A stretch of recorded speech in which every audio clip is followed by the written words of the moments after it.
glándula. Entonces es bastante importante, ¿no? Obviamente si esta glándula presenta algún problema, pues podríamos tener problemas de sueño, ¿no? Como el insomnio. Y también influye un poco en las hormonas sexuales. La siguiente, por favor. Aquí tenemos a la hipófisis. Y bueno, la hipófisis es conocida como la glándula maestra. ¿Por qué? Porque es la que controla realmente a la mayoría de las glándulas. ¿Por qué? Porque esta va a estimular mediante a distintas hormonas, pues a las glándulas, ¿no? Ahorita, de hecho, hay un esquema adelante, pero la hipófisis se ve influenciada o su relación es muy cercana con el hipotálamo. De hecho, algunas hormonas como la antidiurética y la oxitocina, precisamente, son secretadas, bueno, son sintetizadas en el hipotálamo y la que se va a encargar de secretarlas como tal va a ser la hipófisis. Entonces, obviamente, pues al estar relacionada con esta parte, como aquí nos dice, es coordinadora recogiendo los mensajes del cerebro, produciendo las hormonas que estimulen y regulen a las otras hormonas. La siguiente, por favor, para ver el esquema. Aquí en el esquema, se encima ahí la importancia del hipotálamo, pero bueno, aquí podemos ver que en la parte de arriba está el hipotálamo, el cual está unido en la hipófisis. La hipófisis, también se me olvidó comentarles que se encuentra en la silla turca, es una parte del cerebro, como un hueco muy pequeño que es lo que realmente limita su crecimiento. Pero bueno, no es como que necesite ser más grande, funciona bastante bien así. Y el hipotálamo, al secretar estas hormonas y estimular la hipófisis, va a hacer que la hipófisis, bueno, secrete las demás hacia los otros órganos que la necesiten. Por ejemplo, tenemos que para los huesos y los músculos y los órganos va a ser la hormona de crecimiento. Para las mamas, la prolactina, que es la que va a estimular, por ejemplo, en parte también a la secretación de leche. También la oxitocina, pues lo vamos a ver más adelante. El LH y la FSH. El LH es la hormona luteinizante y la FSH es la hormona folicoestimulante. Ambas son sinérgicas entre sí. Y bueno, tenemos que la LH va para los ovarios, la cual va a producir a su vez en ellos el estrógeno y la progesterona, en los testículos la testosterona. En la corteza suprarrenal va a ser la hormona adrenocorticotrofina, la cual va por, y a su vez, este órgano va a producir las hormonas corticales. Hacia la glándula tiroidea va a ser la hormona estimulante de la tiroides, la cual va a producir hormonas tiroideas, las vamos a ver un poquito adelante. La vasopresina hacia los riñones y la oxitocina también, como les comenté, hacia las mamas y hacia el útero, ¿no? Más, la que sigue, por favor. Vale, gracias. Bueno, tenemos a la tiroides y a la paratiroides. Estas están unidas, ¿no? Comenzando por la tiroides, es muy importante ya que esta es la que regula, por ejemplo, el ciclo del metabolismo y temperatura en el cuerpo. Obviamente tiene una importancia en el crecimiento pues, del individuo. Y, bueno, aparte de que también regula ritmos cardíacos y pues la calidad de la piel o bueno, su desarrollo. Esta funciona, por ejemplo, con compuestos yodados, con yodo realmente. Entonces, yo creo que ya sabían, ¿no? Que se usa mucho. Al usar el yodo, una falta de pues puede presentar problemas como el paratiroidismo, ¿no? Hipotiroidismo, perdón. Entonces, pues es importante, ¿no? La paratiroides, bueno, esta básicamente se encuentra como en los lóbulos, en el lóbulo derecho e izquierdo superior e inferior de este órgano que tiene una forma de hecho como pajarita, mariposa, por así decirlo. Y esta va a tener, o estas van a tener la función de regular los niveles de calcio en la sangre, ¿no? En el cuerpo, que sean normales y pues no sean ni menores ni mayores, ya que igual eso pues obviamente puede generar problemas. La que sigue, por favor. El timo. Bueno, el timo es una glándula que también pues favorece el desarrollo de las glándulas sexuales y está, por ejemplo, trabaja muy estrechamente con el sistema linfático en su desarrollo y su maduración. Y pues porque es importante porque en esta parte se van bueno, esto va a ayudar al proceso de la formación de los linfocitos T, las cuales ya sabemos que son muy importantes pues para el sistema inmune. y también en parte juega un factor como en la estimulación del crecimiento de los huesos. La siguiente, por favor. La suprarrenal. Bueno, la suprarrenal se divide en dos partes. Está conformada por lo que es una médula y una corteza. Esta se encuentra pues arriba, o se encuentran arriba de pues, los riñones. Por ejemplo, en la médula podemos encontrar que se producen las catecolaminas, ¿no? Como la adrenalina o la noradrenalina, que sabemos que son hormonas que funcionan para mecanismos de huida, ¿no? De hecho, pues específicamente lo que hacen estas hormonas va a ser tener efectos conotrópicos e ionotrópicos, por ejemplo, sobre el corazón, sobre la dilatación de los bronquios, la broncolilatación, la vasoconstricción periférica y esplánica, etcétera, ¿no? O sea, básicamente, pues eso es cómo funciona. En las aminas y péptidos y activos tenemos algunas como la histamina, serotonina, cromograninas y otras hormonas, ¿no? Que vamos a ver más adelante con más detalle. Los glucocorticoides, por ejemplo, como el corticotizol, y los mineralocorticoides y los andrógenos. Los glucocorticoides, estos van a promover e inhiben la transcripción de genes en muchas de las células y sistemas. Y tiene, por ejemplo, importancia en efectos antiinflamatorios y etcétera, ¿no? Y los mineralocorticoides, por ejemplo, regulan el transporte de electrolitos en las superficies epiteliales, por ejemplo, en la conservación de sodio o a cambio de potasio. Y los andrógenos, bueno, realmente tienen una función ya hasta que son transformados en testosterona o dihidrotestosterona. La que sigue, por favor. En el páncreas tenemos que, bueno, este tiene una función tanto como endocrina, así como exócrina.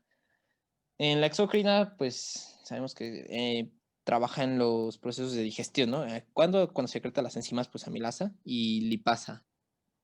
Y pues en la endocrina ya produce la insulina, ¿no? Sabemos que regula los niveles de glucosa en la sangre. La siguiente, por favor. Los ovarios, bueno, se van a dedicar principalmente a producir pues estrógenos, una hormona femenina, principalmente, y pues a la producción de óvulos. Pues aquí nos comenta un poco qué hacen los estrógenos, que va a ser pues preparar al útero, ¿no? Para que se produzca la anidación del óvulo fecundado y pues posteriormente iniciar la gestación. La que sigue, por favor. Y pues finalmente tenemos aquí a varias, ¿no? Masculinas, principalmente los testículos, la cual va a ser la glándula sexual masculina que va a producir los espermas, pero tenemos otras glándulas también, como la de Cooper, que no sale en el esquema, pero esta se encuentra debajo de la glándula prostática y su función es lubricar y limpiar la uretra, pues limpiando, por ejemplo, la orina o los residuos de la orina para la eyaculación. También lubrica la mucosa pues, uretral, ¿no? En parte, la prostática y las vesículas seminales, pues básicamente lo que van a hacer va a ser, pues, hacer el volumen de líquido seminal, lo que va a transportar los espermatozoides. La siguiente. Ok, entonces ahora vamos a comenzar con algunas de las generalidades. Primero vamos a comenzar con los tipos de señalización hormonal. Como ya lo habíamos visto previamente en clases, va a haber 3 tipos de señalización hormonal. La primera es la señalización autócrina. En esta, la misma célula que secreta la hormona se va a unir a receptores que se van a encontrar tanto en la superficie o en el interior de la célula. La siguiente señalización es parácrina. En este tipo de señalización, la hormona es excretada al espacio extracelular y llega a receptores de células adyacentes sin necesidad de llegar a la circulación sistémica. Por último, tenemos la señalización endocrina, donde en esta la hormona va a recorrer distancias para llevar la señal desde la glándula secretoria hasta la célula diana. Esto va a ser mediante los vasos sanguíneos. Como dije, las hormonas se van a unir a receptores y la localización del receptor en este caso puede ser en la superficie de la membrana celular, ya sea en receptores que se encuentran en el citosol o receptores nucleares. El transporte de esta hormona, cuando es por la circulación sistémica, puede ir de forma libre, que son disueltas en el plasma o unidas a proteínas transportadoras. En este caso, la unión de complejo proteína-hormona va a ampliar la vida media de las hormonas.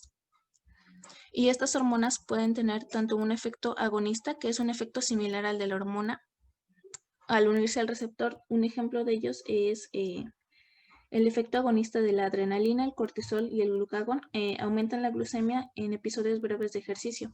Y también hay un efecto antagonista que es el bloquear el efecto de la hormona en el receptor. Un ejemplo muy conocido es el efecto de la insulina y el glucagón. La insulina va a inhibir la glucogenólisis en el hígado y va a estimular la captación de la glucosa, esto para bajar los niveles de glucosa en sangre. Y el glucagón va a estimular la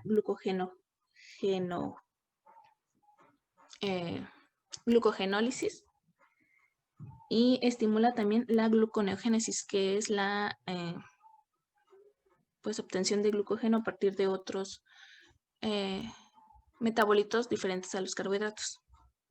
La siguiente, por favor. Las hormonas se van a dividir según su naturaleza química. Vamos a encontrar las hormonas peptídicas, que van a ser cadenas de aminoácidos. Estas van a tener una síntesis. Primero se van a sintetizar como prohormonas. Estas se van a procesar como prohormonas y finalmente a hormonas. Cabe destacar que la mayoría de las hormonas son peptídicas. El segundo tipo son hormonas esteroideas, que son derivadas del colesterol, y hormonas derivadas de aminoácidos. Estas se sintetizan a partir del aminoácido tirosina y triptófano. La siguiente. Bueno, como les había comentado, la síntesis de las hormonas peptídicas primero comienza con la formación de una prohormona, que en esta el RNA mensajero, pues en el número 1, como pueden ver, va a unir los aminoácidos y va a formar una cadena peptídica. Esta va a ser la prohormona. La cadena es dirigida hacia la luz del retículo endoplasmático mediante una secuencia de aminoácidos. En el número 2, las enzimas del retículo endoplasmático van a cortar la secuencia señal, y van a crear una prohormona inactiva. Esta prohormona pasa al retículo del retículo endoplasmático al complejo de Golgi, y en el complejo de Golgi forma vesículas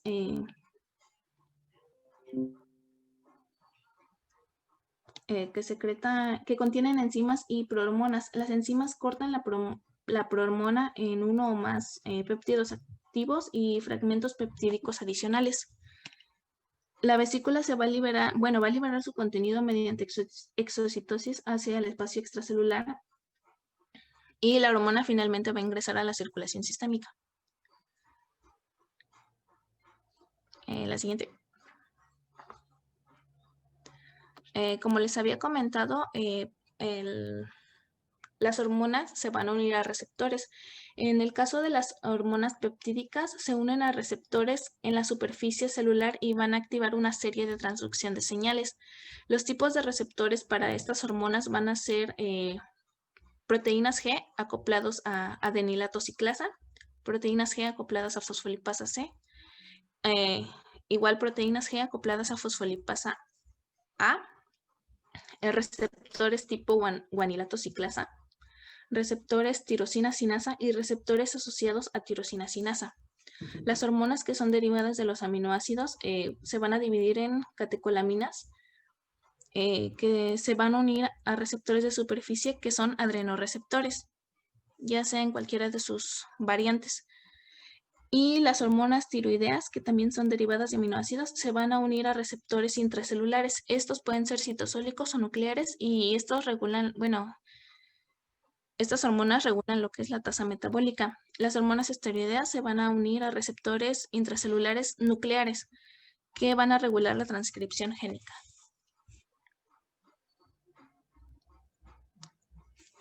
Bueno, este cuadro es como un resumen de lo que les acabo de hablar. Las hormonas peptídicas se van a sintetizar por anticipado y, como les comenté, se van a almacenar en vesículas secretoras que van a ser secretadas cuando se lo requiera. Las hormonas esteroideas se van a sintetizar según la demanda a partir de sus precursores. No tienen como tal no se almacenan como tal. Y de igual manera, las catecolaminas y las hormonas tiroideas se van a sintetizar por anticipado. La liberación de la célula, o sea, la secreción va a ser por exocitosis en el caso de las hormonas peptídicas, difusión simple en el caso de hormonas esteroideas,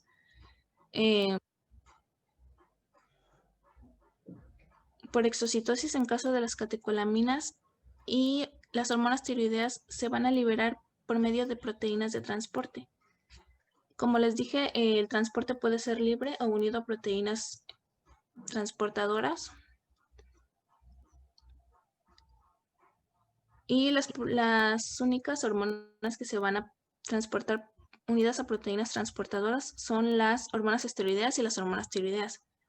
Y bueno, la respuesta general en la célula diana de las hormonas peptídicas va a ser la modificación de proteínas existentes en inducción de síntesis de proteínas nuevas. Las hormonas esteroideas igual, síntesis de nuevas proteínas, las catecolaminas, síntesis de proteínas, y las hormonas tiroideas, síntesis de nuevas proteínas. Creo, sí le puedes regresar a aquí. Las hormonas esteroideas por lo general van a actuar en la transcripción génica. Ya, continúa. Siguiente.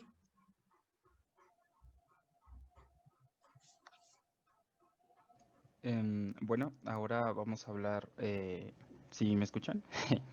Claro y fuerte. Ok. Bueno, vamos a hablar un poquito sobre cómo funciona la regulación endocrina.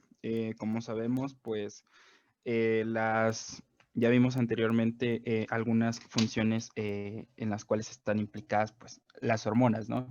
Entonces, estas, pues como cualquier variable regulada dentro del organismo, tienen un mecanismo de regulación, como pues, los que ya hemos estado estudiando a lo largo de los diferentes parciales. En este caso, vemos ilustrado de forma sencilla cómo funcionan algunas, bueno, de forma simplificada, el cómo funciona una hormona o cómo se da la señalización o la regulación. La clave para, pues, que cualquier sistema regulador, primeramente, pues, funcione, es que, pues, la capacidad para, se debe, pues, principalmente a su capacidad para detectar cuándo debe de aumentar o disminuir pues su actividad, ¿no? El sistema endocrino lo consigue en este caso mediante el control por retroalimentación, que quiere decir que esto, bueno, que cierta porción de la señalización de salida se redirige a la entrada con el fin de controlar o regular su comportamiento. Y aquí lo vemos claramente. A ver, déjenme mostrarles el otro esquema. Ay, aquí está. Aquí vemos, por ejemplo, cómo en este caso, una célula excretora actúa también como sensor que controla constantemente la concentración de alguna variable regulada. Por mencionar un ejemplo rápido, pues la glucosa en sangre, ¿no? A su vez, esto afecta el comportamiento excretor del tejido o de la célula diana y que puede transmitir de vuelta directamente a la célula que actúa como sensor para, bueno, esta a su vez puede estimular a otra célula para indicar si el cambio en la actividad o el funcionamiento de la glándula fue eficaz. Esto es pues de forma muy sencilla, pero para nuestro bienestar, no muchas veces funciona así, pero para cosas, para nuestra desafortunadamente caso de estudio, pues es más complejo que eso, ¿no? Porque no es como que sea de forma pues tan directa, por así decirlo. ¿Por qué? Porque pues puede haber implicados otros órganos o tejidos o glándulas dianas a partir de una señalización, y eso es lo que nos conduce a la otra parte, que pues el control o la regulación endocrina se puede dar o está dado de forma jerárquica. ¿Qué implica esto? Que pues lleva cierto orden, por así decirlo, en el cual pues cierta función o la regulación de cierta hormona va a estar pues regulada, ¿no? En el ejemplo o en el esquema de la izquierda tenemos, por ejemplo, la regulación de la hormona de la corticotropina. En este caso, a concreto, el cuerpo al enfrentarse a una situación estresante, como una infección grave o pérdida masiva de sangre, pues se activa pues este mecanismo. En primera instancia, la corteza cerebral estimula pues al hipotálamo para que éste a su vez libere el neuropéptido o la hormona liberadora de corticotropina. Esta, al ser transportada por el sistema portal hipofisiario, estimula a su vez a la hipófisis anterior para que ésta libere otra hormona, que en este caso es la HTC, esta que vemos aquí, y a su vez esta estimula a las células de la corteza suprarrenal para que comiencen a sintetizar cortisol y este pues sea liberado y posteriormente llegue al tejido diana. El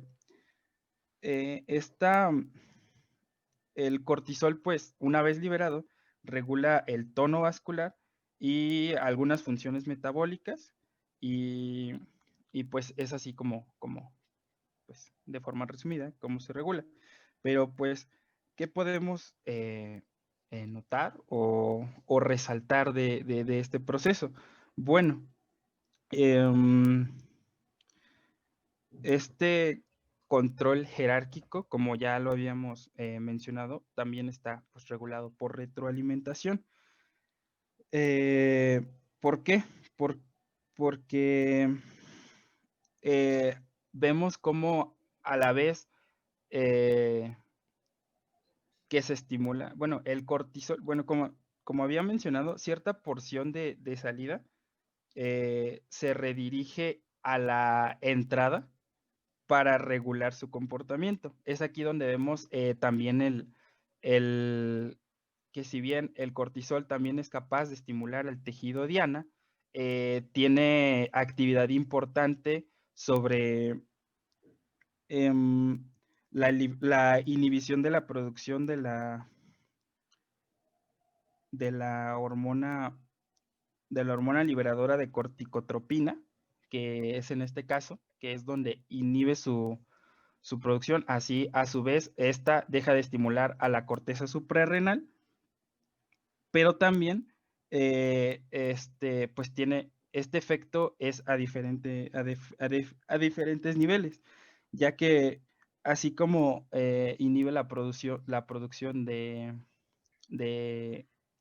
ACTH, pues también el hipotálamo por su parte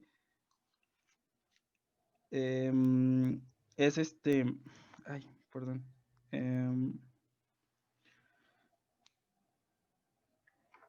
También pues puede inhibir la producción puede inhibir la producción de ambas hormonas. Así se regulan pues la liberación o la no liberación del mismo cortisol hacia el tejido diana mediante la detección de su concentración, pues, y como como este mismo puede afectar pues en diferentes niveles del control jerárquico. Esto es un ejemplo pues bastante sintetizado o simple, porque pues no muchas veces, bueno, en concreto este ejemplo pues sí funciona así, ¿no? Pero pues hay algunas cuestiones pues un poquito más complicadas dentro de la regulación, porque no siempre, pues como les mencioné anteriormente, están implicadas uno o dos tejidos dianas. Como aquí vemos, pues la liberación de una hormona estimula un órgano y posteriormente libera otra hormona, así hasta que se llega pues a lo que se quiere regular o controlar, vaya. ¿Ya van a pasar a oxitocina? Ajá. Ok, entonces, antes de comenzar con oxitocina, Oy. Nada más voy a poner, bueno, darle unos pequeños detallitos. Ujú. La información que ustedes pusieron está chida. Tal vez un poco revolcada, pero está chida. Ok. Entonces, a ver, pásense a la primera diapositiva.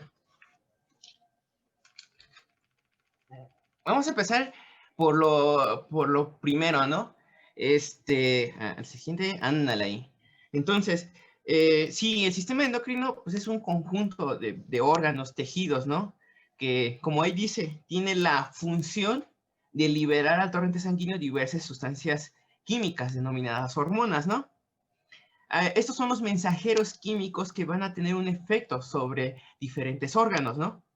Es decir, estas hormonas pueden salir de otros órganos, irse, secretar estos mensajeros químicos y dirigirse directamente a otros órganos o tejidos. Aquí tienen algo más o menos, está bien, el que digan que las hormonas son sustancias químicas, pero digo, el cloruro de sodio es una sustancia química, el ácido clorhídrico es una sustancia química. Ajá. ¿Qué es una hormona?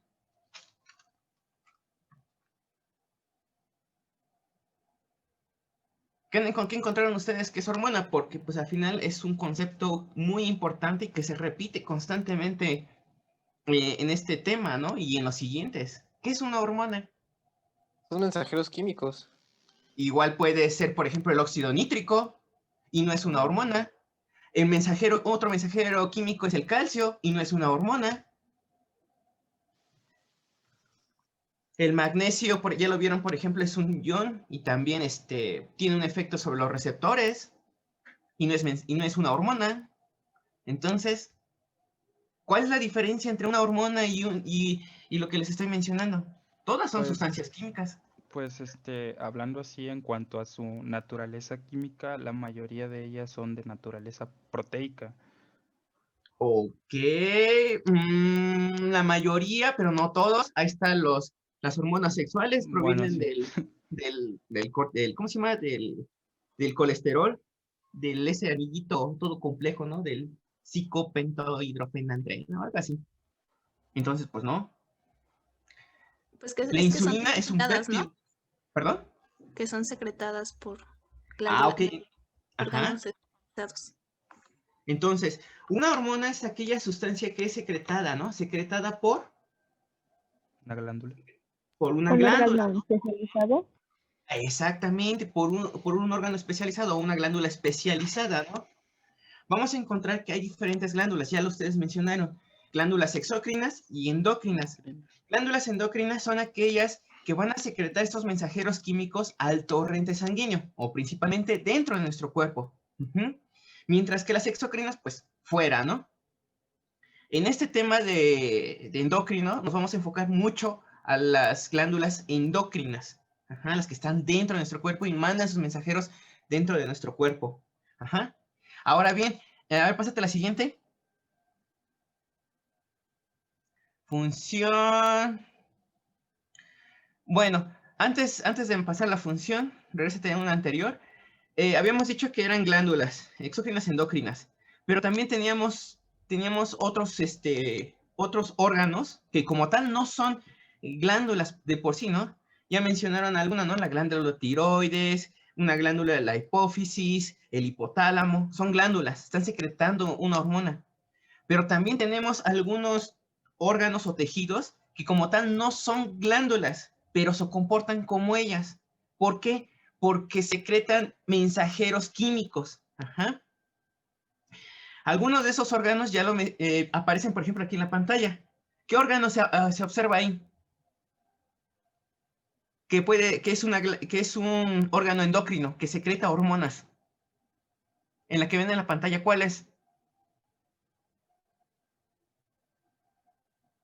¿Qué órgano es? El que está en la pantallita. Nada más hay uno, ¿eh? No me hagan esa travesura de decir cuál. Ajá, exactamente. ¿Y cómo se llama ese? Corazón. Exactamente. El corazón, junto con otros órganos, también se comportan como unas glándulas endocrinas. Por ejemplo, otro órgano que se comporta así es el hígado. El hígado, ¿qué otra cosa?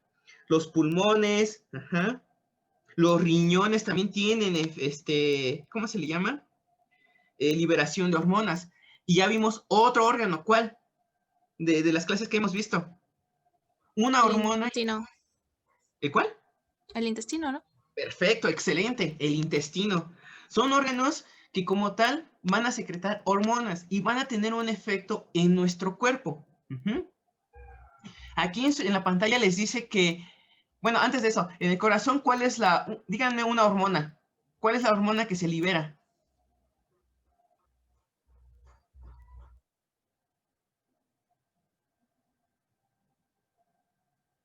¿Cuál es la hormona? Y que hasta lo mencionábamos y que tal vez lo puedan ver en el seminario, lo van a tener que ver para el seminario de presión arterial. Más o menos, no tiene mucho, pero pues es parte de la presión arterial. El Es la péptido vasopresión. Exactamente, ese mero, el péptido natriurético, que responde a todos esos cambios de presión arterial. O más bien a los cambios de volemia, ¿no? ¿Qué tanto volumen sanguíneo está en los vasos sanguíneos, ¿no? Y esto pues va a provocar de alguna manera un efecto en diferentes órganos, ¿no? Hormonas que se liberan en el intestino, uno, o en el estómago.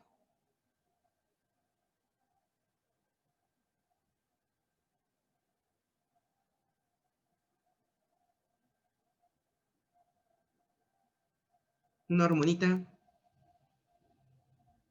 Bueno, ahí se los dejo. En los La riñones. gastrina, La ¿no? gastrina, ¿no? Ajá. Exactamente, muy bien. En el riñón, una hormona. Eritropoyetina. Exactamente, perfecto. Entonces, si se dan cuenta, tenemos, además de las glándulas, también tenemos órganos que secretan hormonas. Ahora bien, estas hormonas pues van a tener una función importantísima en el cuerpo humano, en la función. Gracias a ellas pues podemos tener, o más bien podemos mantener la homeostasis, de nuestro sistema, y no llegar al equilibrio. Aquí les mencionan, por ejemplo, algunos ejemplos de las funciones que realizan. Regulación así del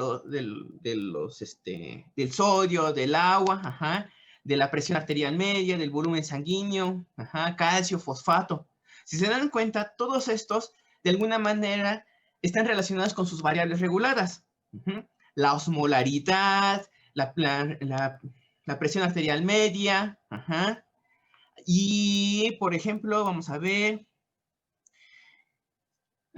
sí, por ejemplo, la energía o la glucosa, y respuestas ante situaciones de tensión fisiológica. Bueno, si existe algún evento en el exterior, nosotros podemos censarlo y de esta manera pues responderemos de manera adecuada. Entonces, aquí en el último punto, sus compañeros lo están resumiendo muy bien, ¿no? Participa en funciones indispensables para la célula. ¿Como cuál? Como la reproducción, el desarrollo, el crecimiento y el envejecimiento, ¿no? Todo lo que hace nuestras células, crecer, reproducirse, bueno, dividirse, producir proteínas o canales, cosas así, ¿no? Todo lo que se refiere a la supervivencia de la célula, las hormonas van a hacer esa función. ¿Y todo para qué? Para mantener la homeostasis como tal del sistema.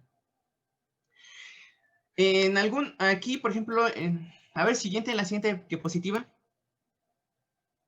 Ok, aquí, por ejemplo, les presento a sus compañeros algunos de los órganos y glándulas que conforman todo este sistema endocrino, ¿no? Por ejemplo, tenemos a los testículos, los ovarios, el páncreas, los riñones aquí faltaría el intestino, el estómago, el hígado, el corazón. Y algo muy importante es el que se encuentra aquí arribita. Déjenme a ver si puedo poner el puntero. ¿Cómo se llama el puntero? Mouse. Formato. ¿Ya ven mi flechita? ¿No, verdad? Sí. Sí, ¿lo ven? Ok, bueno, aquí en la hipófisis, aquí faltan unas glándulas. Es cierto, la hipófisis es una glándula que va a secretar hormonas, pero también tenemos algo arribita que sí es muy importante para este tema de generalidades, que es el hipotálamo. El hipotálamo también se comporta como una glándula y va a secretar un montón, pero montón de hormonas. A ver, siguiente. Ok, fíjense bien. Les decía que su presentación está chida. Me gustó. O sea, tiene toda la información. El problema es que está muy revolcada. Aquí, después de haber hablado sobre los órganos, las funciones del sistema endocrino, ahora aquí debieron de haber hablado sobre qué son las hormonas, cuál es la clasificación y cuál es de cómo están compuestas. Porque así como que me meten directamente a los órganos y como que sí me descuadró.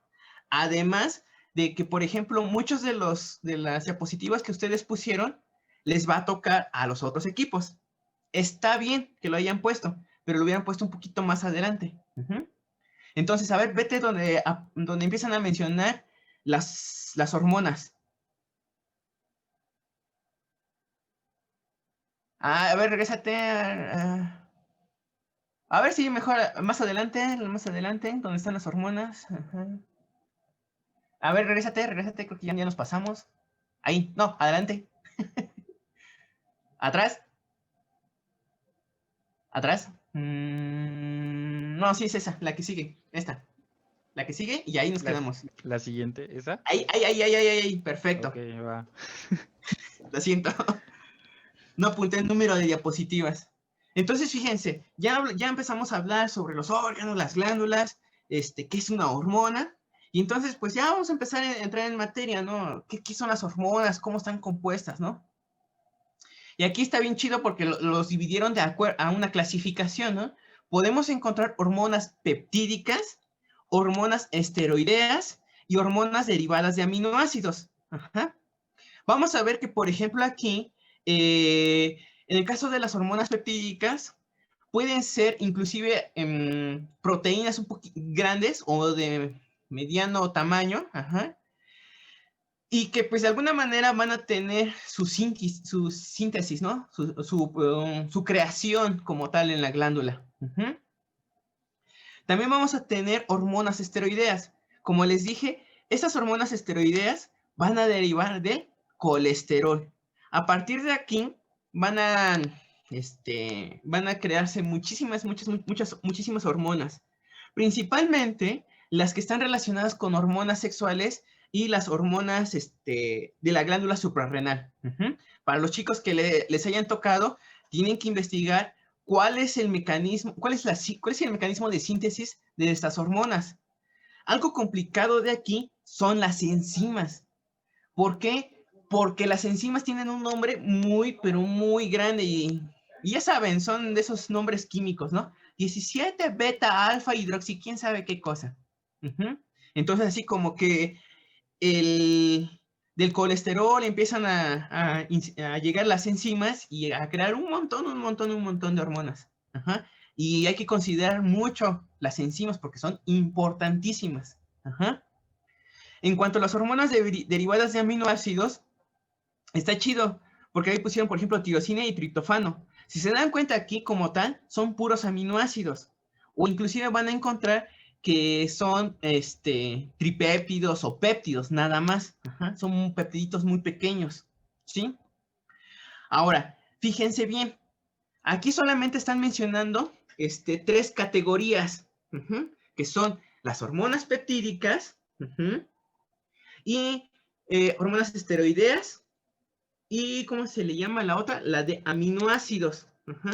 Pero vamos a ver que también hay inclusive hasta glucoproteínas, es decir, proteínas que están acoplados a carbohidratos. Por ejemplo, la hormona leutinizante, la tirotropina, la gonadotropina, la propiomelanocortina, la POMC. No sé si lo recuerdan, que lo hemos visto en clases pasadas. Entonces, si se dan cuenta, hay muchísimo material, ¿no? No solamente con esto nos quedamos. Mencionar ejemplos de cada una de estas, pues está grandísimo. Por ejemplo, de hormonas peptídicas tenemos a la vasopresina, oxitocina, la hormona liberadora de tirotropina, hormona liberadora de gonadotropina, insulina, glucagón, y así puede ser grande la lista. Si se da, aquí en este caso de hormonas peptídicas o que tienen estructura de aminoácidos, para su creación o para su síntesis, pues necesita seguir un procedimiento, que es el que sigue. A ver, vete a la siguiente. Ándale ahí, justamente esa. Síntesis de hormonas peptídicas. Este proceso que empezamos desde el plegamiento del ADN, después al ARN mensajero y la síntesis de proteínas, ¿cómo se le llama? ¿Cómo les han enseñado en bioquímica que se llama este proceso? ¿Se conoce como qué? ¿Cómo se le conoce esto? Les voy a ayudar. Dogma.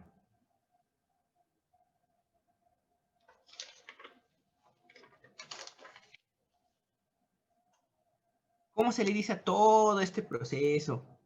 Y que es una pregunta la respuesta es la respuesta más básica de biología molecular. Es más, ya se las dije. ¿Cómo se llama? ¿Dogma de qué? De la biología básica. O de la biología molecular. Es el dogma central de la biología. ¿Y cuál consiste justamente esto? A partir del ADN, mandar un ARN mensajero y a partir de ahí se empieza a generar la síntesis de proteínas.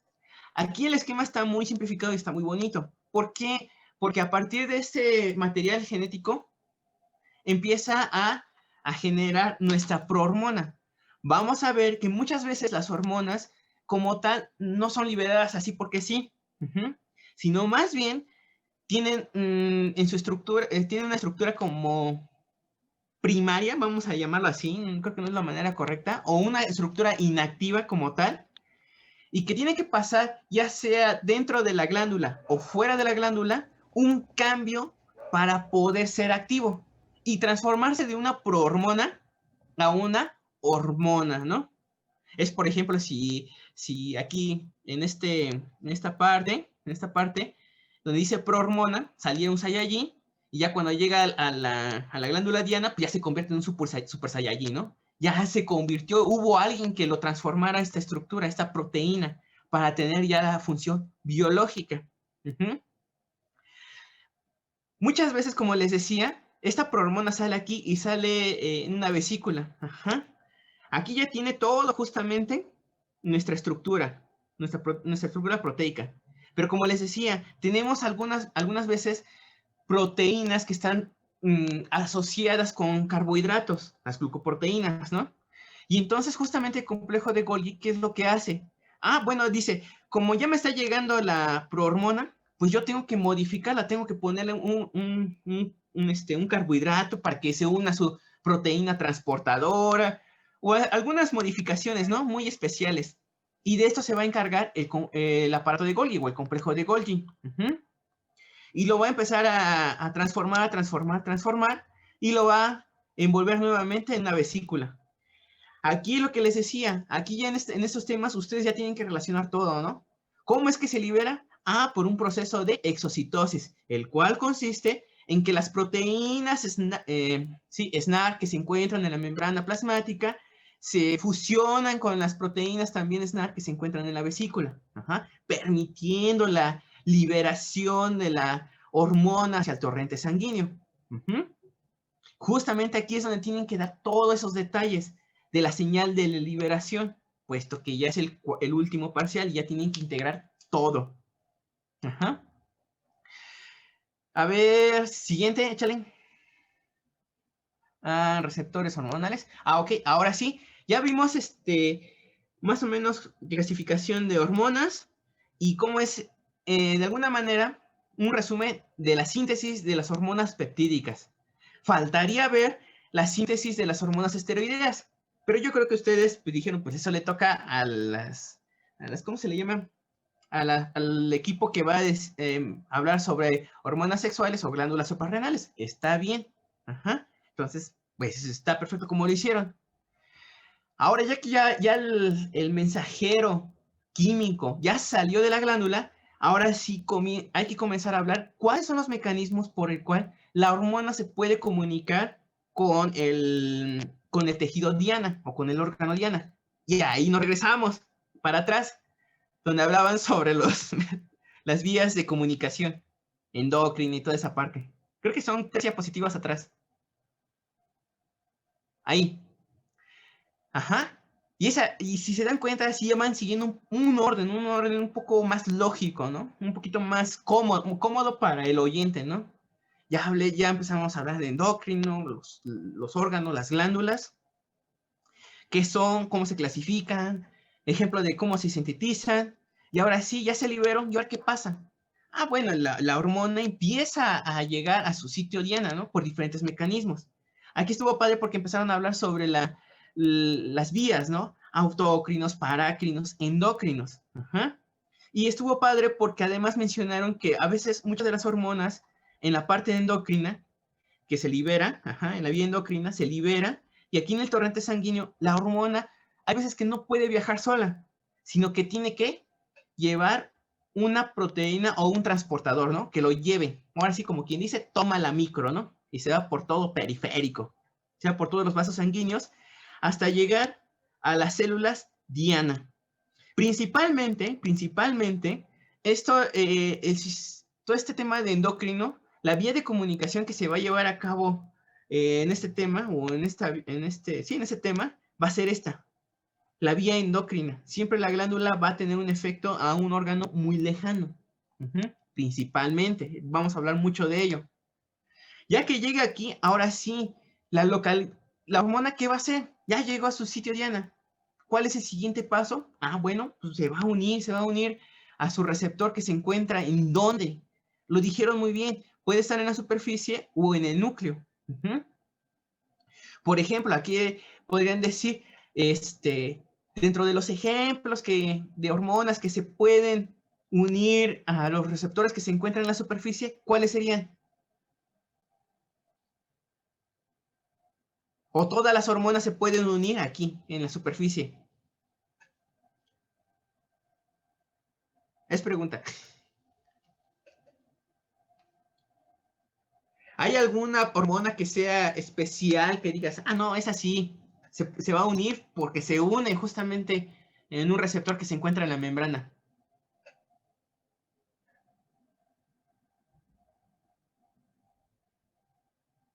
Oli. Pues la oxitocina, ¿no? La adrenalina, los... Exactamente, perfecto, muy bien. Ajá. Y de alguna manera ustedes ya deberían de estar más o menos conscientes de por qué. De acuerdo a la naturaleza química de estas hormonas que hemos estado hablando, ¿cuáles serían las más probables que pudieran no unirse a los receptores de membrana y que pudieran unirse a los receptores nucleares? ¿Cuáles? De acuerdo a su naturaleza química. Las esteroideas. Exactamente, porque son lipofílicas. Son capaces de ¿qué? De atravesar la membrana lipídica de la célula.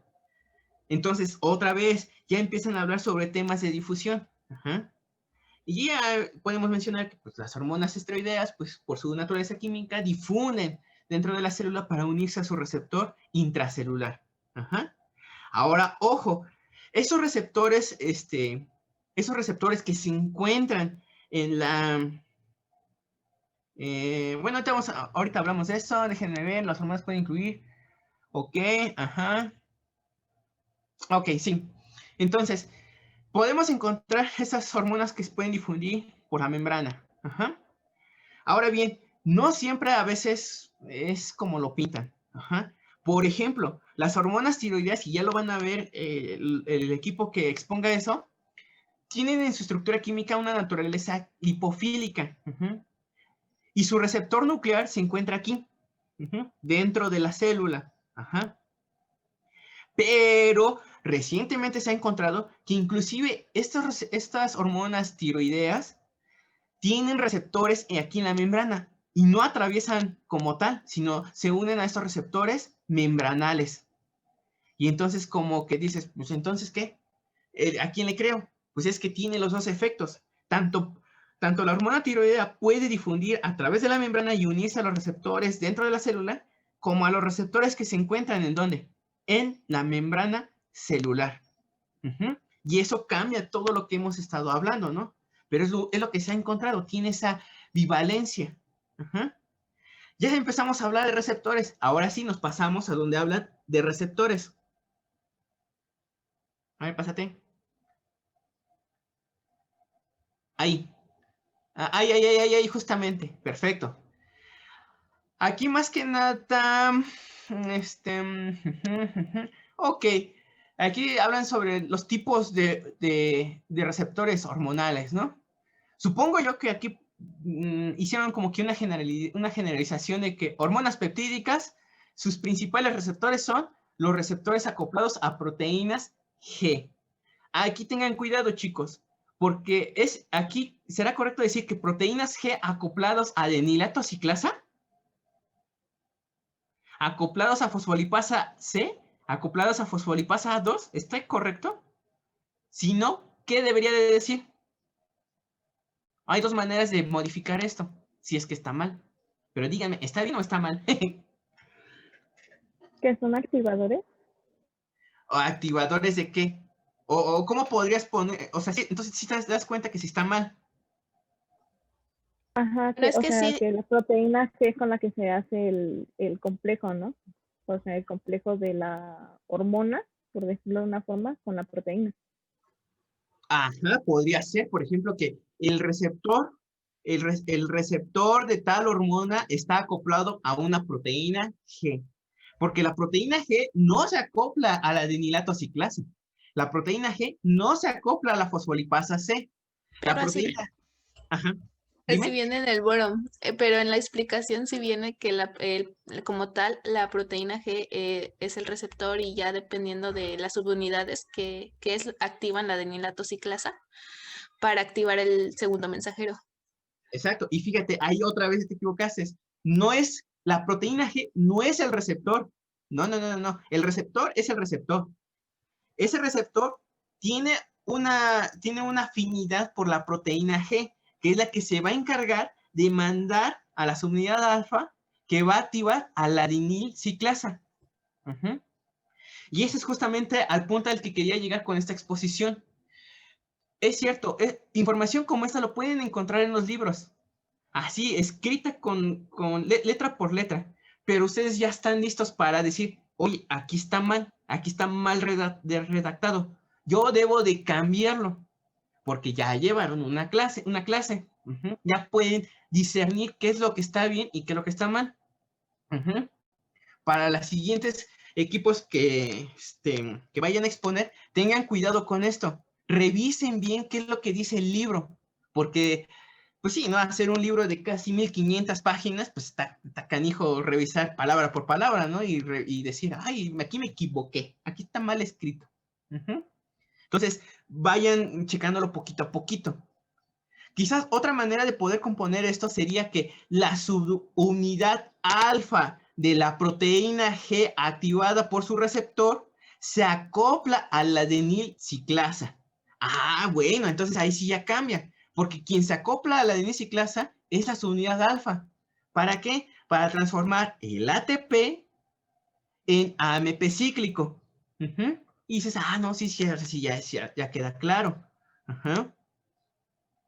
Aquí receptores tirosina-sinasa está perfecto, asociados a tirosina-sinasa. Aquí hubiera estado chido que hubieran puesto imagen, más que un enunciado, una imagen así de las proteínas G, para recordar cuál es el mecanismo.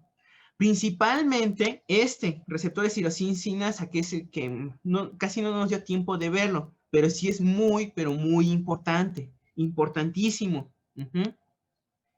Hormonas derivados de aminoácidos. Y fíjense, aquí faltó algo cuando hablábamos de las hormonas. Las catecolaminas. Las catecolaminas son hormonas, pero de acuerdo a lo que hemos visto en el curso, ¿qué también son?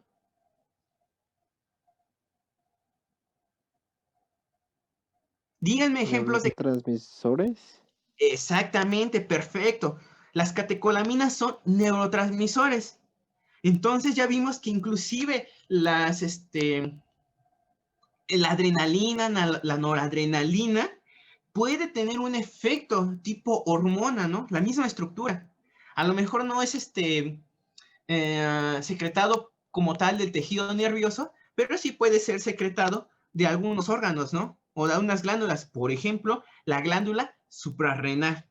Entonces estos neurotransmisores también tienen otra función, además de tener un mensajero químico en el cerebro o a nivel del sistema nervioso. También tienen un efecto a nivel hormonal en nuestro cuerpo. Y aquí pues le pusieron catecolaminas y sus, ¿cómo se le llaman? Receptores. Son adrenorreceptores. Pues está perfecto, ¿no?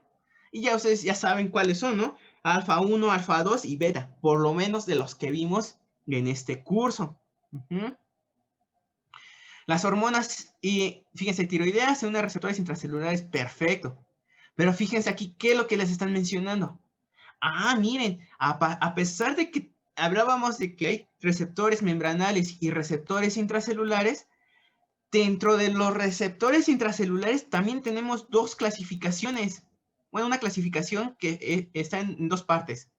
Aquellos receptores que se encuentran en el citoplasma y aquellos receptores que se encuentran en el núcleo de la célula. Y entonces así como que ya son mecanismos muy distintos, ligeramente distintos. Ya lo van a ver cuando, por ejemplo, las personas que vayan a hablar sobre hormonas tiroideas o las personas que vayan a hablar de glándulas suprarrenales o hormonas sexuales. Van a ver que sí cambia ligeramente, poquito, su mecanismo de acción. Aquí me hubiera gustado que hubieran puesto una imagen de más o menos de cuál es el mecanismo de estos. Porque también tiene una serie de pasos. Una serie de pasos para poder realizar la actividad biológica. Y aquí pusieron receptores esteroidales, ¿no? En este caso son intracelulares y fíjense, aquí sí son nucleares. No tienen la posibilidad de unirse a citosólicos. Simplemente son nucleares.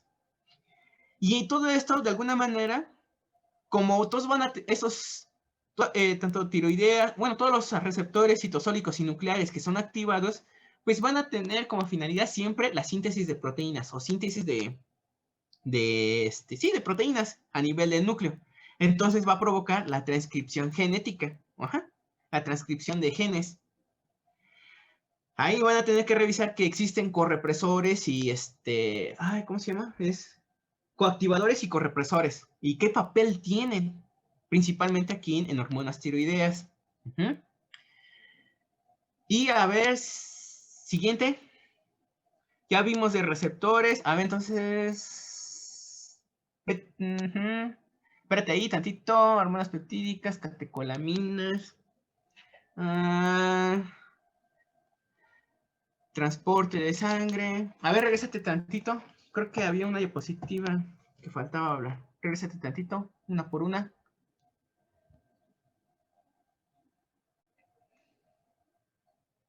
Otra. Otra. Otra. Otra. Ok, entonces ya no. Entonces, regrésate. Adelante, adelante, adelante. Receptores, ahí quédate. En la anterior. Ahí. Entonces ya empezamos, ya llegamos a la parte de receptores, cuáles son los mecanismos de manera muy breve. Y a sus compañeros les puso una comparación entre hormonas peptídicas y ¿qué cosa?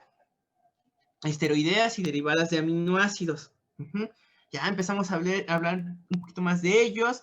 Y en la columna izquierda, en la primera columna, vienen todos los tópicos, ¿no? En filas. Síntesis y almacenamiento, dónde se llevan a cabo, liberación de la célula de origen, cómo es que se libera, si exocitosis o difusión, el transporte de sangre. Ya habíamos dicho que hay algunas hormonas que no se pueden liberar así solamente porque sí, ¿no? De echarlos al torrente sanguíneo, sino que tienen que tener un transportador. Algo muy importante es esto, la vida media. La vida media se refiere a qué tanto puede durar la hormona en nuestro, ¿cómo se le llama? En nuestro cuerpo, ¿no? No puede durar totalmente. ¿Por qué? Porque tienen un efecto muy, pero muy poderoso en nuestro organismo. Las hormonas tienen un efecto muy poderoso. Inclusive, no sé si lo llegaron a ver o lo pueden checar, las cantidades de hormona que se libera en nuestro cuerpo son finitamente pequeñas, pero pequeñísimas. Hablamos entre picogramos de hormona, lo que se libera. En los primeros años de estudio, cuando se estudiaban las hormonas, los investigadores lo que hacían era obtener cantidades de hormonas a partir de cerebros, o por ejemplo de algunos órganos endocrinos que liberaban hormonas. Utilizaban principalmente órganos de reses, y eran así toneladas de órganos de reses para obtener apenas un gramo de hormona. Y eso era así súper muchísimo para ellos. Entonces, el hecho de que tengamos una hormona muy, pero muy, en altas concentraciones y que dure mucho tiempo en nuestro, ¿cómo se le llama? En nuestro organismo, puede tener efectos perjudiciales. Ahora ustedes van a ver, por ejemplo, aquí en la pantalla, oiga, profe, pero aquí tenemos hormonas esteroideas y la vida media dura muchísimo. ¿No es contrario a lo que usted está diciendo? Yo diría, no. ¿Por qué porque yo me atrevería a decir, no, no está mal? ¿Por qué? De acuerdo a lo que hemos visto en el curso y de lo que acabamos de hablar.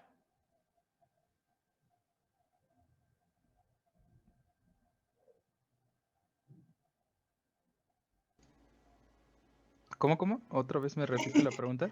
Sí, fíjense bien. Yo les había dicho que en el caso de las hormonas tienen que durar muy poquito, porque si no, pues puede tener un efecto perjudicial. Y entonces aquí sale en la columna, aquí en esta parte, donde dice hormonas esteroideas, en la parte de vida media, dice, no es cierto. Hay, por ejemplo, en las hormonas esteroideas, su vida media o el tiempo que puede durar en la sangre es muy larga, comparada con las hormonas peptídicas. ¿Por qué? Porque debe de ser muy larga comparada con las hormonas peptídicas. ¿Por qué? ¿Por qué creen? ¿Por qué la vida media es más grande en las hormonas esteroideas y por qué las hormonas peptídicas su vida media es breve? Creo que es por el tipo de función de las hormonas esteroideas, por ejemplo, pues regulan ciclos. Y en el caso de las hormonas peptídicas, por ejemplo, la insulina y oxitocina son reacciones pues, relativamente rápidas. Exactamente. El efecto que tienen estas hormonas peptídicas es mucho más rápida que las esteroideas. ¿Por qué? Porque las hormonas esteroideas, recuerden que lo vimos hace unas 2 diapositivas. Estas hormonas tienen que atravesar la membrana de la célula, tienen que irse al núcleo y todavía tiene que haber un espacio para que se lleve a cabo la síntesis de proteínas. Todo eso lleva un tiempo. En cambio, las hormonas peptídicas pueden unirse a su receptor e inmediatamente amplifican la señal y es muchísima más rápida la respuesta biológica comparada con la síntesis de proteínas de novo. Ajá. La síntesis de proteínas desde así nueva, ejercida por las hormonas esteroideas. Por eso es necesario así tener una gran cantidad de hormona para que no se apague la señal. Por eso es importante. Principalmente vamos a encontrar que son aquellas que tienen actividad a nivel nuclear. Por ejemplo, hormonas esteroideas y hormonas tiroideas. Si se dan cuenta, las catecolaminas también tienen breve vida media. Y fíjense, ubicación del receptor.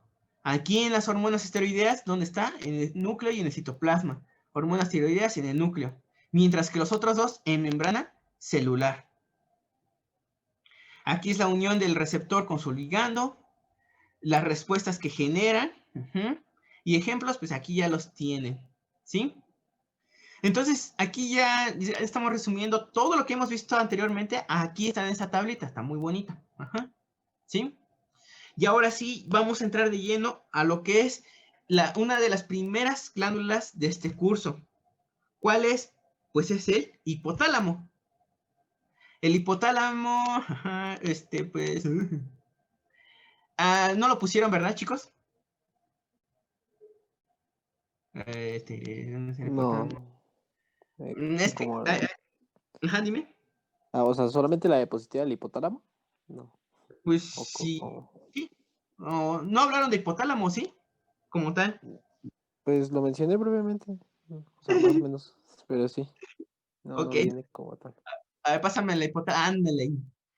Bueno, aquí en el caso en la pantalla, veremos que el hipotálamo es el que está detrás donde dice importancia del hipotálamo.